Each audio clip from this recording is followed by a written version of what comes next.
नमस्कार, आप देख रहे हैं गया मगध न्यूज। मैं आपका साथ धर्मेंद्र कुमार हूं। आज मैं बोधगया में हूं और देख सकते हैं मेरे साथ इंजीनियर नंदलाल मांझी जी हैं। सबसे पहले तो स्वागत है सर, जो है सांसदीय जो है क्षेत्र से सदर अनुमंडलीय जो है प्रतिनिधि के रूप में मनोनीत हुए हैं सर। सबसे पहले तो स्वागत है सर। जी जी, धन्यवाद आपका। पहला सवाल है जो भारत में जो है चल रहा है आरक्षण को लेकर, जो कई कई जगह जो है धरना प्रदर्शन किया जा रहा है, विरोध किया जा रहा है सर। इस पर लोगों को, दर्शकों को क्या करना चाहेंगे सर? देखिए, लगातार आप देख रहे होंगे, टीवी है, समाचार पत्र है, पब्लिक है, जनता है, सबके बीच में चल रहा है। आरक्षण के सवाल पर हाल में ही जिस तरह से सड़क पर नंगा नाच कुछ लोग नचे हैं, उसका हम भर्त्सना करते हैं, निंदा करते हैं। कोटा में कोटा क्यों नहीं होना चाहिए? सबसे पहले तो यही जानना है कि कोटा में कोटा आखिर है क्या। जी। तो सुप्रीम कोर्ट के 7 सदस्यीय बेंच ने एक फैसला दिया है। उस फैसला में यह राज्य सरकार को एडवाइजरी जारी किया है कि राज्य सरकार स्वविवेक से यह निर्णय ले सकती है कि कोटा में कोटा लागू करे कि नहीं करे। और कोटा में कोटा क्या है?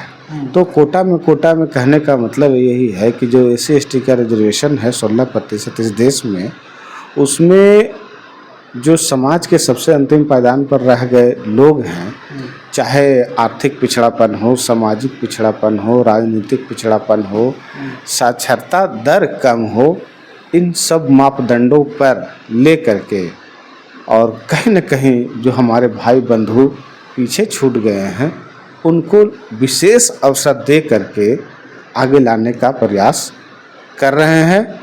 और बाबा भीमराव अंबेडकर का जो विचार है, समता, समानता, बंधुत्व की अवधारणा को अगर धरातल पर उतारने का प्रयास माननीय जजों के द्वारा, सुप्रीम कोर्ट के जजों के द्वारा किया जा रहा है, तो इसकी सराहना किया जाना चाहिए। इसका कहीं न कहीं सकते हम स्वागत करना चाहिए कि कहीं न कहीं ऐसे लोगों को मौका मिल रहा है जो समाज में पीछे छूट गए। तो इसमें गलत क्या है? हाँ, कुछ लोग कह सकते हैं कि हाय तौबा मचा रहे हैं। तो वैसे लोग जो आज तक आज़ादी के 78 साल से अधिक होने जा रहा है, आरक्षण का लाभ ले रहे हैं, मलाई खा रहे हैं, आरक्षण से ले करके आगे बढ़ गए हैं, तो उनका भी तो दायित्व बनता है कि पीछे वाले लोगों को उनको ले चले, उनको भी पढ़ने का अवसर दे, उनको भी बढ़ने का अवसर दे। आज सुप्रीम कोर्ट ने स्वविवेक से निर्णय लिया है, तो कहीं न कहीं हमको उसका स्वागत करना चाहिए। और वैसे लोगों से कहना चाहेंगे कि आप बड़े भाई हैं, ना तो आरक्षण को समाप्त किया जा रहा है, ना तो आरक्षण को कम किया जा रहा है। आरक्षण जितना था अनुसूचित जाति में, आरक्षण उतना ही मिलेगा, लेकिन उसमें केवल यही दायरा किया गया है कि जो लोग हैं आगे बढ़ गए हैं उनके लिए सीटें सुरक्षित हो, जो पीछे छूट गए हैं उनको भी आगे आने का मौका मिले। तो इसमें गलत क्या है? वैसे लोगों को हम लोग को तो आगे देना चाहिए। तो सुप्रीम कोर्ट का तो हम साधुवाद देना चाहते हैं, साथ ही साथ धन्यवाद देना चाहते हैं हम अपने नेता आदरणीय श्री जीतन राम मांझी जी का, जिन्होंने समाज के सबसे अंतिम पायदान पर रहने वाले लोगों के लिए इस देश में आवाज़ उठाया। इस देश में नेता तो बहुत हैं, लेकिन वैसे नेता बहुत कम है जो समाज के सबसे अंतिम पायदान पर रहने वाले लोगों के लिए आवाज़ उठाए। तो उनको हम तो धन्यवाद देना चाहेंगे कि बहुत बहुत आपका धन्यवाद कि आपने अपने लोगों के बारे में सोचा, अपने लोगों के लिए सोचा।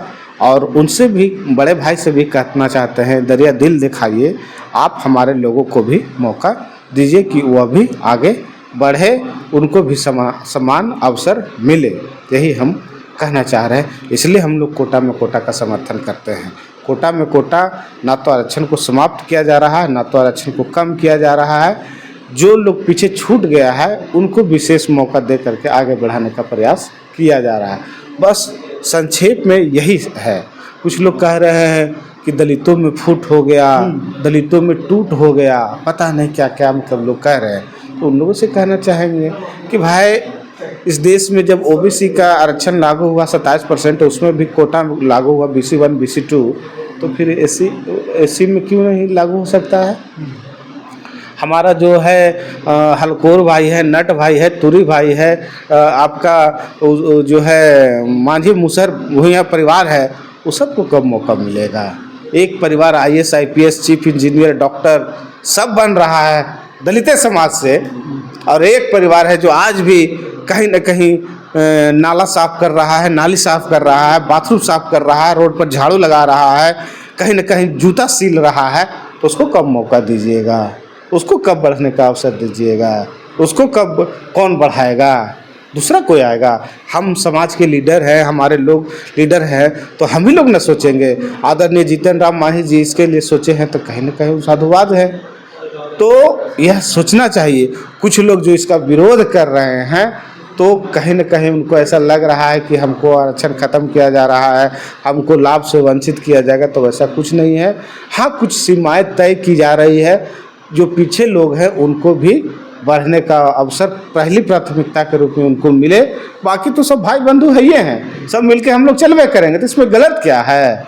तो यही हम कहना चाहेंगे कि कहीं न कहीं हम लोगों को दरिया दिल बड़ा करते हुए, दिखाते हुए हम लोग को चलना चाहिए।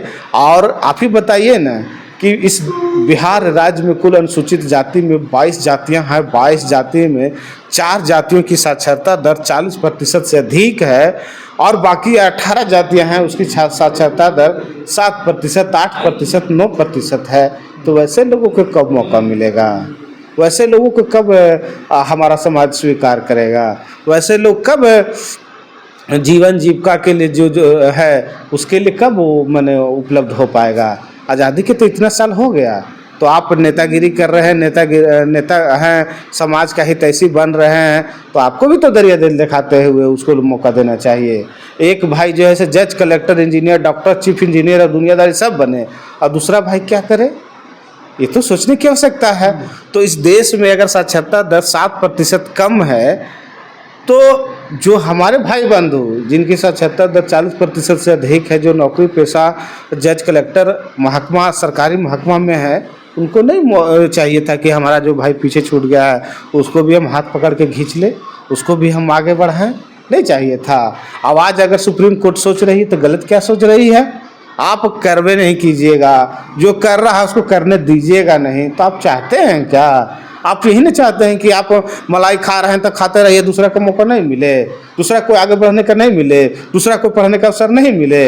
आप कहते हैं, और इस तरह के समाज में भ्रांतियाँ पैदा किए हुए हैं, ये बिल्कुल गलत है। हम आपके चैनल के माध्यम से कह देना चाहते हैं कि भाई इस देश में महाभारत हुआ, तो महाभारत क्यों हुआ इसको भी तो जानने की आवश्यकता है। कौरव और पांडव के बीच में 5 इंच जमीन के चलते झगड़ा झंझट इतना हुआ जी। अगर उसको रहने के लिए उचित जगह कट्ठा 2 कट्ठा 2 बीघा 4 बीघा अगर पांडव को मिल जाता तो फिर यह क्यों होता? युद्ध हुआ, युद्ध के बाद सभी राज मिला ना। तो हम कहना यही चाहते हैं मेरे भाई कि आप बड़े भाई हैं, हाथ जोड़ कर विनती करते हैं, विनम्र आग्रह करते हैं कि दिल को बड़ा कीजिए, और छोटा भाई है उसको आगे आने का मौका दीजिए। और नहीं अगर दीजिएगा तो आज ठीक है, हमारा साक्षरता दर है, अज्ञानी है, पढ़े लिखे लोग कम हैं, समझ बूझ नहीं रहे हैं। जहिया समझने बूझने लगेंगे, जहिया पढ़ने लिखने लगेंगे, और जहिया जानेंगे कि ना हमारा साथ हकमारी हो रहा है, जहिया तो आंदोलन के लिए तो विवश हो जाएंगे, उस दिन तो आपका अति करेंगे। तो हम यही कहना चाहते हैं, आज हमारा कोटा में कोटा मांग रहे हैं, जिस दिन हमारे लोग जागरूक हो जाएंगे, पढ़ने लिखने लगेंगे, समझने लगेंगे, बूझने लगेंगे, रोड पर चलने लगेंगे, उस दिन आरक्षण मांगेंगे नहीं, छीन लेंगे। इसीलिए हम अपने भाई से विनती कर रहे हैं कि समय रहते संभल जाइए। हमारे लोगों को जो बरगला रहे हैं, भड़का रहे हैं, और जो बुड़वक बना रहे हैं ना, आज नहीं कल तो वो जग जाहिर हो जाएगा। इसीलिए आपसे विशेष आग्रह कर रहे हैं कि आप हमारे लोगों को मौका दीजिए। हम पुनः कहते हैं, धन्यवाद देना चाहते हैं कि जीतन राम मांझी को क्या जरूरत था भाई? जीतन राम मांझी जी को क्या जरूरत था ये सब कहने का कि सबको वो दीजिए, कोटा में कोटा लागू कीजिए, आरक्षण का सबसे लाभ दीजिए? है अभी उपचुनाव होने वाला है, और बिना कह सकते हैं कि कहीं ना कहीं उसका लाभ या नुकसान को बिना देखते हुए आदरणीय जीतन राम मांझी जी ने किया। तो नेता वो न है जी। अभिनेता और नेता में भैया यही फर्क है।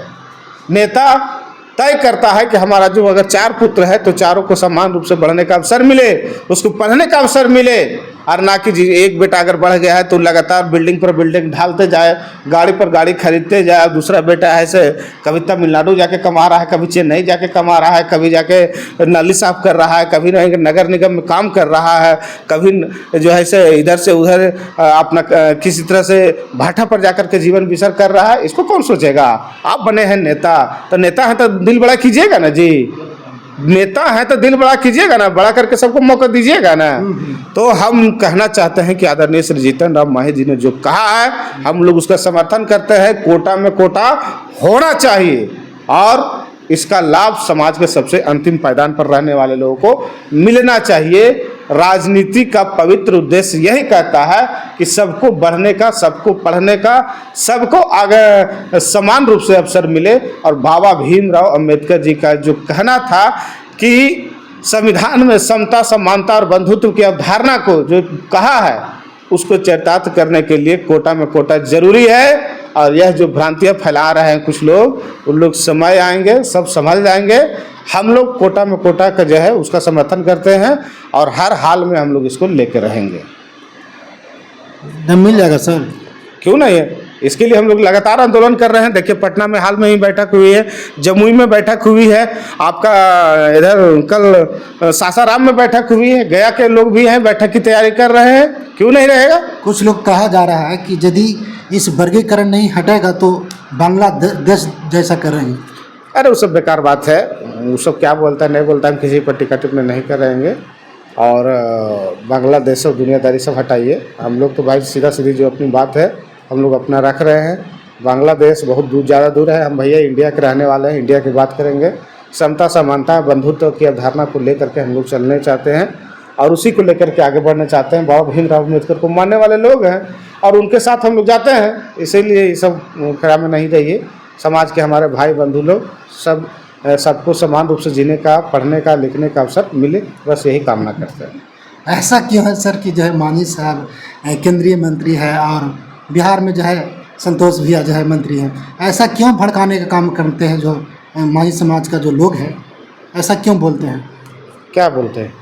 जो वर्गीकरण को लेकर कोटा में कोटा है चल रहा है, इसका जो समर्थन आप लोग कर रहे हैं, इसका लेकर जो है बहुत विरोध मांझी समाज में जो नेता बोलते हैं। क्या बोलता है? कि इसको नहीं होना चाहिए, इस तरह से जो है आरक्षण को ख़त्म समाप्त किया जा रहा है। अरे भैया यही चीज़ तो हम भी आप लोगों को कहना चाहते हैं कि हमारे लोगों को ही बरगला के, भड़का के, उल्टा सीधा समझा करके हमारे ही लोगों के खिलाफ में खड़ा करने का प्रयास किया जा रहा है। वो जानता है कि जिस दिन ही पढ़ लिख जाएगा समाज, जिस दिन यह समझने बूझने लग जाएगा, उस दिन अपना हक अधिकार का ही डिमांड करना चालू कर देगा। वही तो नहीं चाहता है। जिसकी बात आप कह रहे हैं वही तो नहीं चाहता है, क्योंकि वो जानता है कि यह मजदूर है तो इसका बेटा मजदूरे रहे, इसका बेटा डीएम कलेक्टर नहीं रहे। हम डीएम है तो डीएम रहें, एसपी है तो एसपी रहें, हमारा बिल्डिंग पर बिल्डिंग उठते जाए। तो गलत अवधारणा के लोग हैं। ये तो कभी नहीं चाह रहे हैं कि किसी तरह से इन लोग आगे बढ़े। तो उन लोग तो विरोध करवे न करेंगे। और सवाल है सर, जो है गया जिला में जो है जब से जो है संसदीय क्षेत्र से श्री जीतन राम मांझी जो है प्रतिनिधि के रूप में जीते हैं, तब से जो है हत्या, मर्डर, चोरी, ये बलात्कारी हो रहा है सर। इस पर क्या कहना चाहेंगे? देखिए एक चीज़ तो कहना चाहेंगे, जब से आदरणीय जीतन राम मांझी जी सांसद गया बने हैं, डॉक्टर संतोष मांझी जी मंत्री बने, हमारे लोगों में एक नई ऊर्जा का संचार हुआ है। वह लोग मुखर हो करके वैसे लोगों का विरोध कर रहे हैं, आपराधिक तत्व के लोगों के साथ लोहा लड़ाई लड़ रहे हैं, तो अपनी बात को मुखर तरीके से रख रहे हैं। इसीलिए लगता है कि पहले तो भैया कैसे नहीं दर्ज होता था, कांड हो गया, कहने के लिए तैयार नहीं है कि भैया मेरे साथ ये घटना हुआ है। तो नीतीश कुमार जी के शासन काल में, जीतन राम मांझी जी के शासन काल में जो हमारा गरीब गुरबा परिवार है, कम से कम थाना, पुलिस, एसपी, डीएसपी और ईडीओ, बीडीओ, सीओ के यहाँ जा तो रहा है। पहले तो कहने के लिए ही तैयार नहीं था। तो जब सूचनाओं का संकलन कर करके एफआईआर दर्ज हो रहा है तो लोगों को लग रहा है कि घटना हो रहा है। घटनाओं को रोका नहीं जा सकता है, लेकिन हाँ, घटनाओं को कम किया जा सकता है, घटनाओं पर कार्रवाई किया जा सकता है। तो इस तरह का जो विरोधी दल के लोग हैं, भ्रांतियां पैदा करने का प्रयास कर रहे हैं, ये बिल्कुल बेवजह बुनियादी बातें हैं। मांझी जी के बारे में आप क्या हम बोले है, सब लोग जानते हैं कि कैसे व्यक्तित्व के लोग हैं। और मांझी जी के मामला में, और मैं भी उनका सांसद प्रतिनिधि हूँ, जब कभी भी इस तरह का शिकायतें आती है, चाहे मुसेपुर खिजसराय की घटना हो, चाहे नवादा की चिरियामा की घटना हो, या फिर आपका सिरघाटी की जो मामला है, तो कहीं ना कहीं हमारे लोग वहाँ जा करके उनसे न्याय दिलाने का काम कर रहे हैं। संबंधित पदाधिकारियों से बात करके उस पर कार्रवाई करने का हम लोग काम कर रहे हैं। हमारी पार्टी के जो साथी सिपाही हैं वो बढ़ चढ़ करके हिस्सा ले रहे हैं, उस पर कहीं ना कहीं कार्रवाई। पहले तो कार्रवाई नहीं होता था, कैसे नहीं दर्ज होता था, तब पुलिस कहाँ किसको पकड़ेगी। आज सूचना मिलने पर केस भी दर्ज हो रहा है। उस पर केस दर्ज करने के बाद जो अभियुक्त है उसके हाथ छापा भी पड़ रहा है। पुलिस उसको अरेस्ट करके उसको ससुराल में, जहाँ उसका जगह है ना, उसको पहुंचाने का भी काम कर रही है। इसीलिए जो आप कह रहे हैं उसको हम करते हैं। हाँ, घटनाएं हो रही है, घटनाएं होने पर जो पुलिस है वो कार्रवाई कर रही है। कहीं न कहीं इसका लाभ लोगों को मिल रहा है। चलिए, चलते चलते सर, जब सांसद प्रतिनिधि बने सर, लोगों का किस तरह से जो है समस्या का समाधान होगा सर? देखिए, माननीय सांसद प्रतिनिधि के तौर पर हमको नियुक्त किया गया है। हम आभार प्रकट करना चाहते हैं जीतन राम मांझी जी का, डॉक्टर संतोष मांझी जी का, कि कहीं न कहीं उन्होंने मुझे इस काबिल समझा। और सांसद प्रतिनिधि के तौर पर जब कभी भी जो जनहित की समस्याएं हैं, जो भर कर शासन, प्रशासन, पुलिस या कहीं पर के जो लोग हमारे लोग कह नहीं पाते हैं, वो हम लोग से साथ में डायरेक्ट जुड़ेंगे, हम लोग उसको हल करने का प्रयास करेंगे। शासन और पब्लिक, यानी प्रशासन और पब्लिक के बीच में एक कोऑर्डिनेटर के रूप में हम लोग की भूमिका है कि दोनों को हम लोग एक साथ उसको कर सके, ताकि उनकी समस्याओं को हम लोग अधिक से अधिक हल कर सके। और उनकी अनुपस्थिति में जब आदरणीय श्री जीतन राम मांझी जी नहीं उपस्थित रहेंगे, तो उनकी उपस्थिति में जो सरकार की योजना है उसको धरातल पर समझ बूझ करके अपने लोगों तक अधिक लाभ को हम लोग पहुंचा सके, इसका मुख्य रूप से हम लोग काम करने का प्रयास करेंगे। जनहित की समस्याओं को हल करना हमारी पार्टी का और हमारे नेता का और हमारा भी पहली प्राथमिकता है। इसी प्राथमिकता के तहत कहीं न कहीं विश्वास के साथ हम लोग को आदरणीय नेता ने सांसद प्रतिनिधि के तौर पर एक तरह से चयन किया है, और हम लोग उनकी जिम्मेदारी को पूरी ताकत के साथ निर्वहन करने का प्रयास करेंगे।